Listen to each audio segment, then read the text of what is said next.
পাপী বান্দার তওবা। কিতাবুত তাওয়াবিন। এই তওবার একটি ঘটনা আছে। এক ব্যক্তি গুনাহ করতে করতে নিজেকে নিকৃষ্টতার নিম্ন স্তরে নিয়ে গিয়েছিল।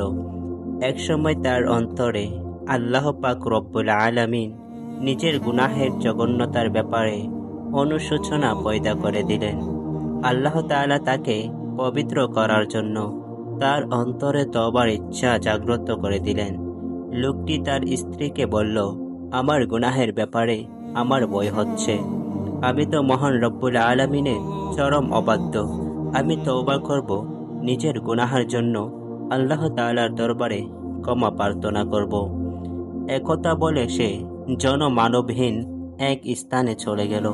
সে চিৎকার করে বলতে লাগলো, হে আকাশমণ্ডলী, আমার জন্য সুপারিশ করো। হে পাহাড়, আমার জন্য সুপারিশ করো।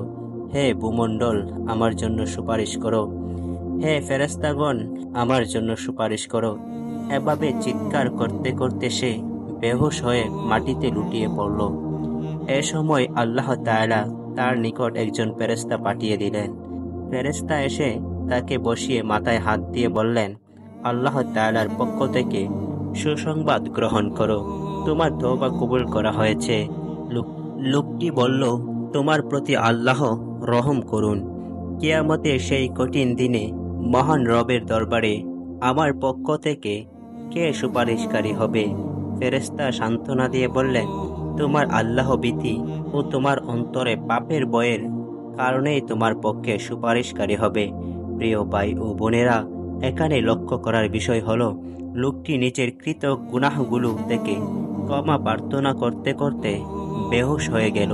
নিজের গুনাহের ব্যাপারে কত কঠিন অনুশোচনা লোকটির অন্তরে এসেছিল। প্রকৃতভাবে সবারই তো অবস্থা এমন হওয়া উচিত, অথচ আমাদের একই অবস্থা। গুনাহের কারণে আমাদের অন্তর সামান্য সময়ের জন্য বেচৈন হয় না। আমাদের অন্তর পাথরের চেয়েও শক্ত হয়ে গেছে।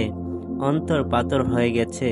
আমরা দুনিয়ার পিছিয়ে পড়ে দুনিয়ার আরাম আয়েশকে প্রাধান্য করে দিয়েছি, আখেরাতকে ভুলে গেছি।